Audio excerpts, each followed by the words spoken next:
Hello, greetings again. We will continue reading from the Srimad Bhagavatam, first canto, chapter 5. Sri Narada's instructions on Srimad Bhagavatam for Vyasadeva. Guruji Narada is going to be instructing his disciple Vyas, who compiled all the Vedic literatures. So we'll hear about their encounter and what happened. Om Namo Bhagavate Vasudevaya. Om Namo Bhagavate Vasudevaya. Om Namo Bhagavate Vasudevaya.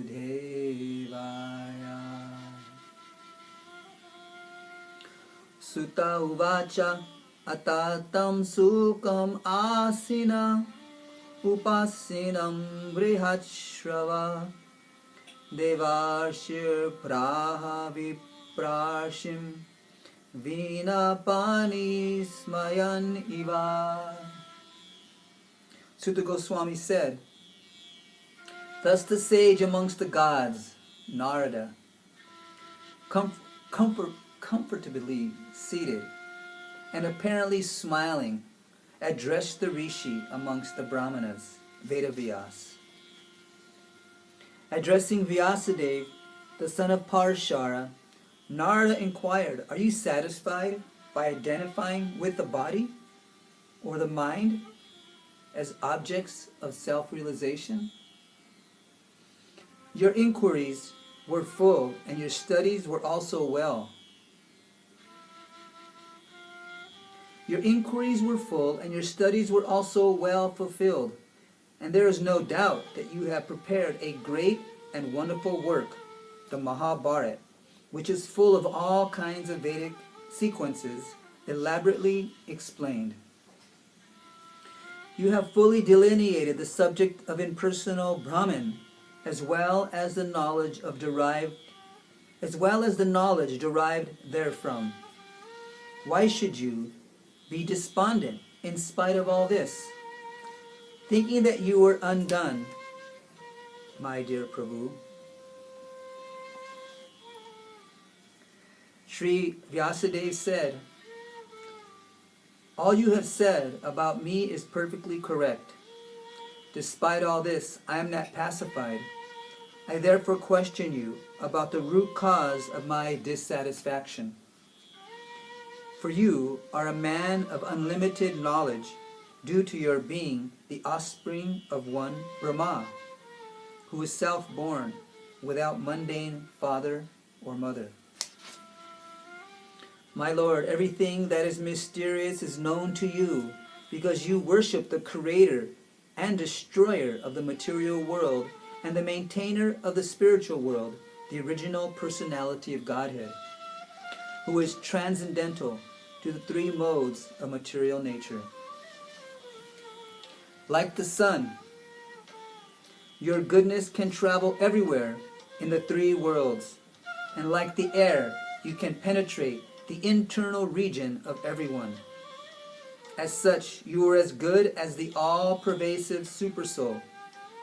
Please, therefore, find out the deficiency in me, despite my being absorbed in transcendence, under disciplinary regulations and vows. Sri Narada said, you have not actually broadcast the sublime and spotless glories of the personality of Godhead. That philosophy which does not satisfy the transcendental senses of the Lord is considered worthless. Although, great sage, you have very broadly described the four principles beginning with religious performances, you have not described the glories of the Supreme Personality, Vasudeva. Those words which do not describe the glories of the Lord, who alone can sanctify the atmosphere of the whole universe, are considered by saintly persons to be like unto a place of pilgrimage for crows. Since the all-perfect persons are inhabitants of the transcendental abode, they do not derive any pleasure there.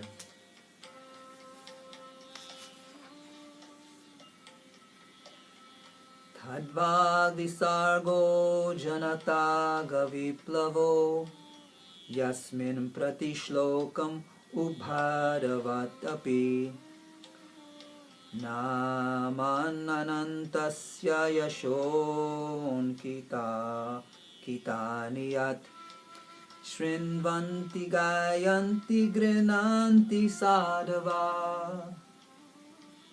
On the other hand, that literature which is full of descriptions of the transcendental glories of the name, fame, forms, and pastimes, etc., of the unlimited Supreme Lord, is a different creation, full of transcendental words directed toward bringing about a revolution in the impious lives of this world, in the impious lives of this world's misdirected civilization. Such transcendental literatures, even though imperfectly composed, are heard, sung, and accepted by purified men who are thoroughly honest. This verse is so important. This is pretty much the sole reason why Srila Vyasadeva has given us Srimad Bhagavatam.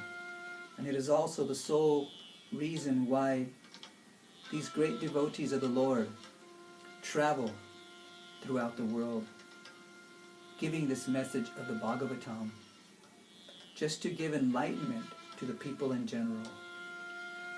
Because as we can see, this world is full of darkness, full of unhappiness, full of misery.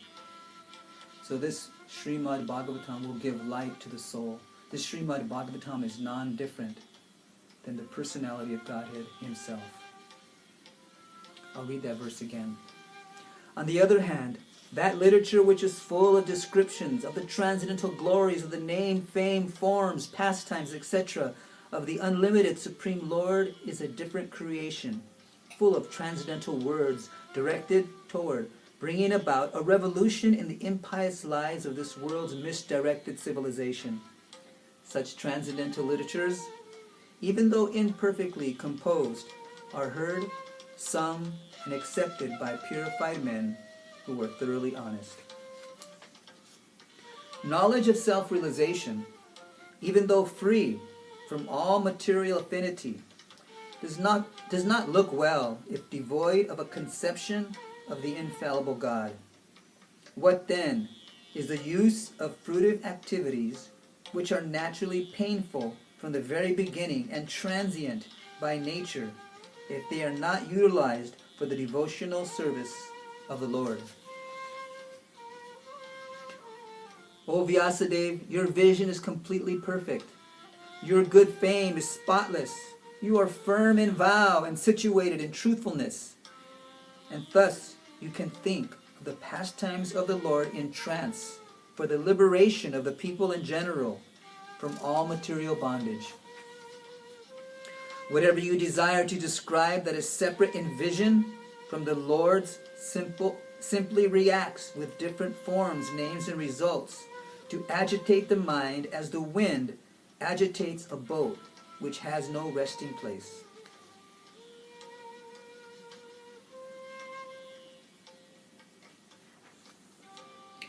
The people in general are naturally inclined to enjoy, and you have encouraged them in that way in the name of religion. That is verily condemned and is quite unreasonable, because they are guided under your instructions.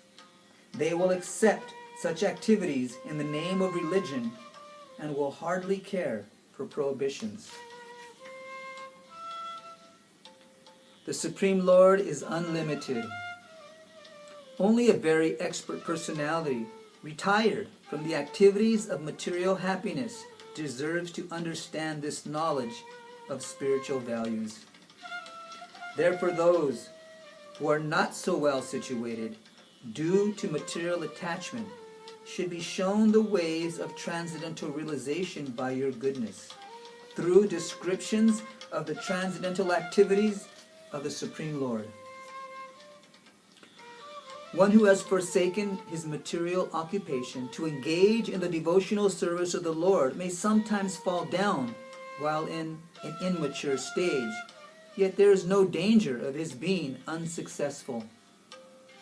On the other hand, a non-devotee, though fully engaged in occupational duties, does not gain anything. Persons who are actually intelligent and philosophically inclined should endeavor only for the purposeful end, which is not obtainable even by wandering from the topmost planet, Brahmaloka, down to the lowest planet, Patala.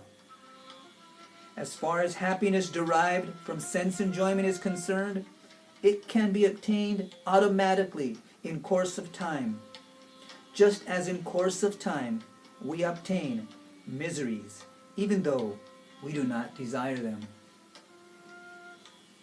Isn't that the truth? No one goes looking for miseries, but miseries just come. So in the same way, one does not have to endeavor for pleasure. That pleasure will also come naturally. My dear Vyas, even though a devotee of Lord Krishna sometimes falls down, somehow or other, he certainly does not undergo material existence like others, fruitive workers.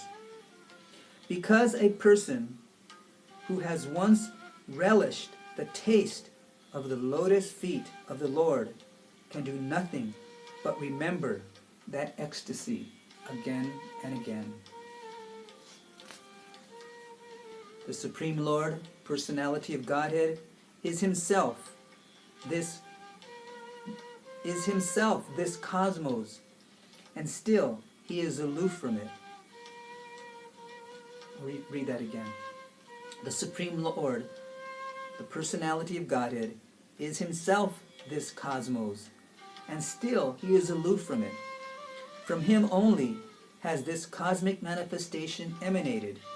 In him it rests, and unto him it enters after annihilation. Your good self knows all about this. I have given only a synopsis.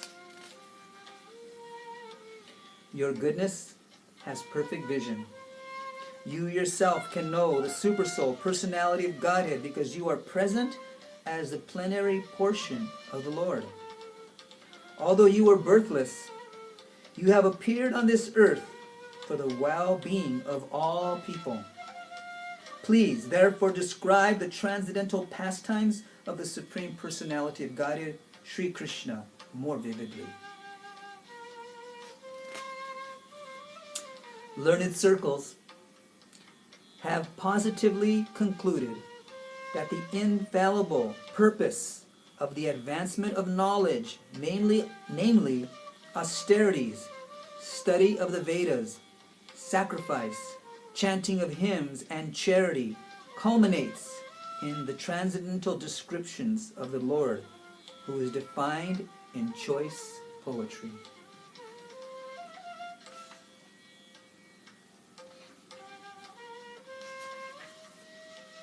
O Muni, in the last millennium, I was born as a son of a certain maidservant, engaged in the service of Brahmanas who were following the principles of Vedanta. When they were living together during the 4 months of the rainy season, I was engaged in their personal service. So now begins the birth history of Sri Narada. How Narada Muni, the great transcendental spaceman who travels all over enlightening individuals, how he became that great transcendental sage. He's saying, in the last millennium, I was born as a son of a certain maidservant, engaged in the service of Brahmanas who were following the principles of Vedanta. Srila Prabhupada said he came in contact with the Bhakti Vedantas, those great souls who were fully learned in all Vedas and who have extracted the essence of all Vedas as the philosophy of bhakti, as a teaching of loving devotion to the Supreme Lord.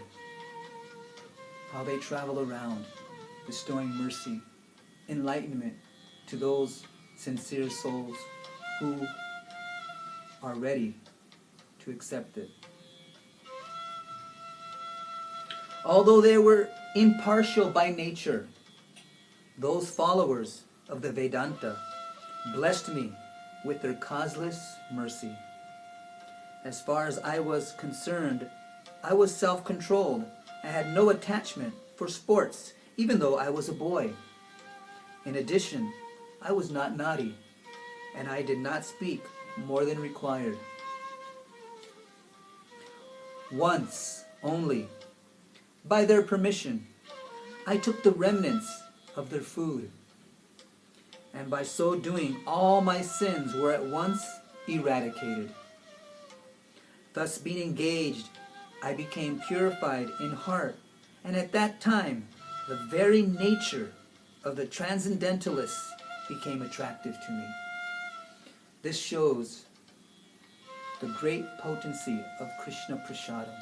By taking the remnants of foodstuffs by these great souls, just once, Sri Narada got their mercy.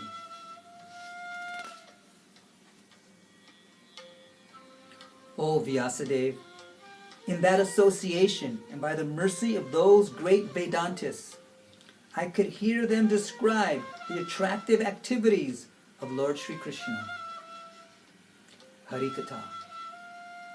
And thus listening attentively, my taste for hearing of the personality of Godhead increased at every step.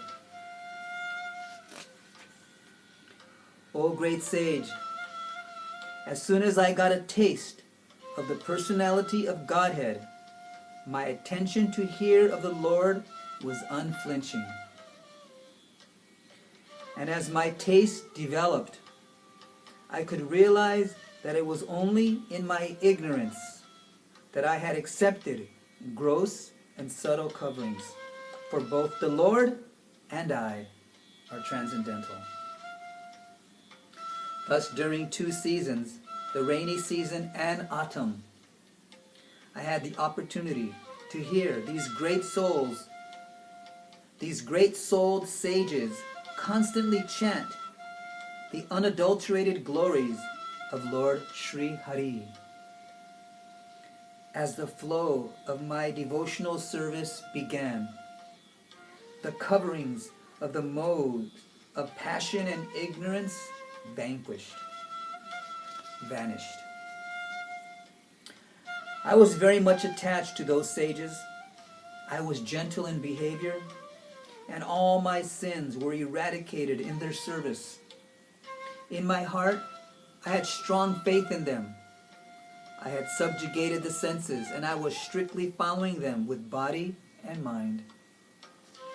As they were leaving, those Bhakti Vedantas, who are very kind to poor-hearted souls, instructed me in the most confidential subject, which is instructed by the personality of Godhead Himself. This is what the Bhakti Vedantas are giving. They are giving exactly the message of Godhead, the transcendental message of the Supreme Lord. Because the Supreme Lord is all kind and merciful, and He does not like to see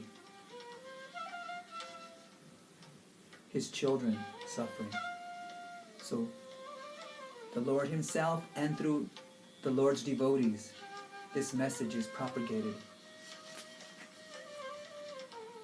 By that confidential knowledge, I could understand clearly the influence of the energy of Lord Sri Krishna, the creator, maintainer, an annihilator of everything.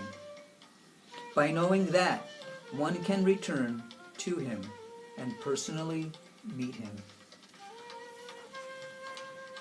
O Brahmana Vyasadeva, it is decided by the learned that the best remedial measure for removing all troubles and miseries is to dedicate one's activities to the service of the Supreme Lord, Personality of Godhead, Sri Krishna. There it is. We'll read that again. O Brahmana Vyasadeva, this is what Narada, Sri Narada Muni, is instructing to Vyasadeva. O Brahmana Vyasadeva, it is decided by the learned that the best remedial measure for removing all troubles and miseries is to dedicate one's activities to the service of the Supreme Lord, Personality of Godhead, Sri Krishna. O good soul, does not a thing applied therapeutically cure a disease which was caused by that very same thing? Thus, when all a man's activities are dedicated to the service of the Lord, those very activities which caused his perpetual bondage become the destroyer of the tree of work. Whatever work is done here in this life for the satisfaction of the mission of the Lord is called Bhakti Yoga. Beautiful description of what is Bhakti Yoga. We hear so much about bhakti. Bhakti this, bhakti that. But this is, true bhakti is, whatever work is done here in this life for the satisfaction of the mission of the Lord is called Bhakti Yoga, or transcendental loving service to the Lord. And what is called knowledge becomes a concomitant factor. While performing duties according to the order of Sri Krishna, the Supreme Personality of Godhead, one constantly remembers him, his names and his qualities. Let us all chant the glories of Vasudeva, along with his plenary expansions, Pradyumna, Aniruddha, and Sankarshana. Om Namo Bhagavate Tubhyam Vasudevaya Dhimahi Pradyumna Niruddhaya Nama Sankarshanaya Cha. Thus, he is the actual seer who worships in the form of transcendental sound representation the Supreme Personality of Godhead, Vishnu, who has no material form. O Brahmana, thus by the Supreme Lord Krishna, I was endowed first with the transcendental knowledge of the Lord as inculcated in the confidential parts of the Vedas, then with the spiritual opulences, and then with his intimate loving service. So this is how Narada received the complete mercy of the Lord. He's telling Vyasadeva, O Brahmana, thus by the Supreme Lord Sri Krishna, I was endowed first with the transcendental knowledge of the Lord as inculcated in the confidential parts of the Vedas. So first he got knowledge of the Lord in this world. Then with the spiritual opulences, then all the opulences of the Lord were revealed to Vyasadeva. And then with his intimate loving service, then devotional service was awarded to him. So this is how bhakti comes. Please therefore describe the Almighty Lord's activities, which you have learned by your vast knowledge of the Vedas. For that will satisfy the hankerings of great learned men, and at the same time mitigate the miseries of the masses of common people who are always suffering from material pangs. Indeed, there is no other way to get out of such miseries. Wow, that's the end of the chapter. I will read that again because it just...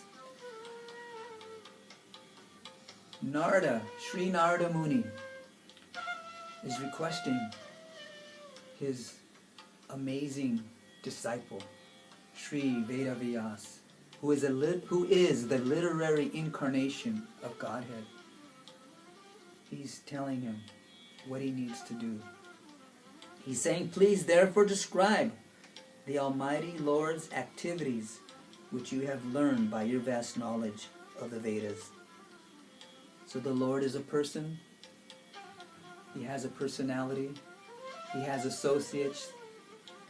He has activities. He has pastimes. So he's saying, tell these pastimes to the people. For that will satisfy the hankerings of great learned men and women, and at the same time mitigate the miseries of the masses of common people who are always suffering from material pangs. Indeed, there is no other way to get out of such miseries. Thus ends the Bhaktivedanta purports of the first canto, 5th chapter of the Srimad Bhagavatam, entitled Narada's Instructions on Srimad Bhagavatam.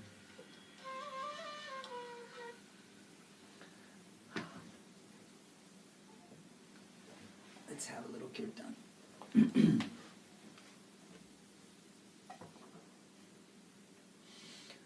Hare Krishna,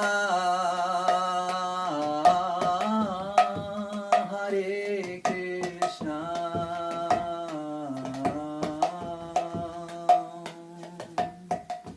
Krishna Krishna, Hare Hare, Hare Rama, Hare Rama,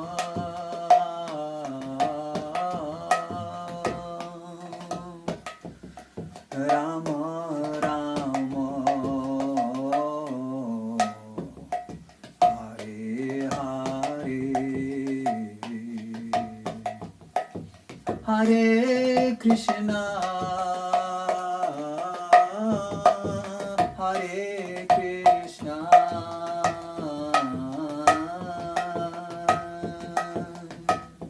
Krishna Krishna,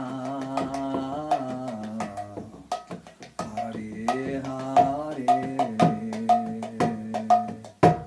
Hare Krishna,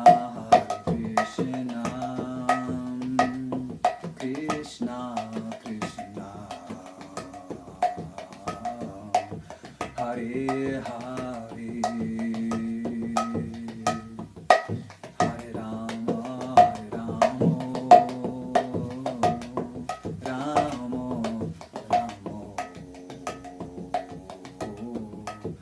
Hare Hare,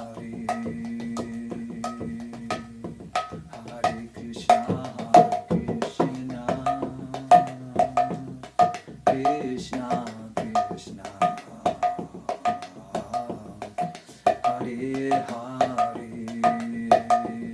Krishna, Hare Hare, Hare Rama, Rama Rama, Hare Hare, Hare Krishna, Hare Krishna, Krishna Krishna,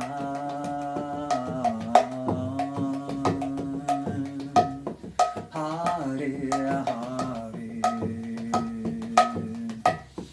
Hare Rama, Hare Rama, Rama Rama,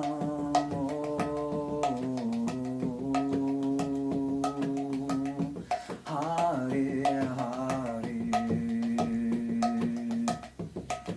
Hare Krishna, Hare Krishna,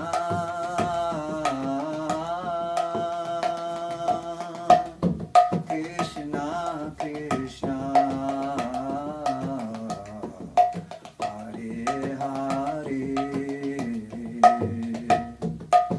Hare Rama,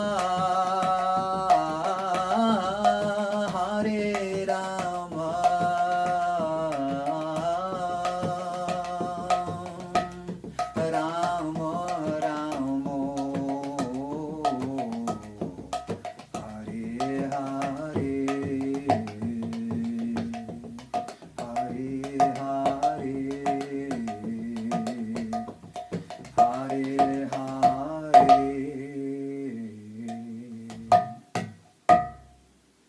Jai Shri Radhe. Jai Gurudev. Jai Shri Narada Muni. Jai Shri Vyasadeva. Jai Srimad Bhagavatam.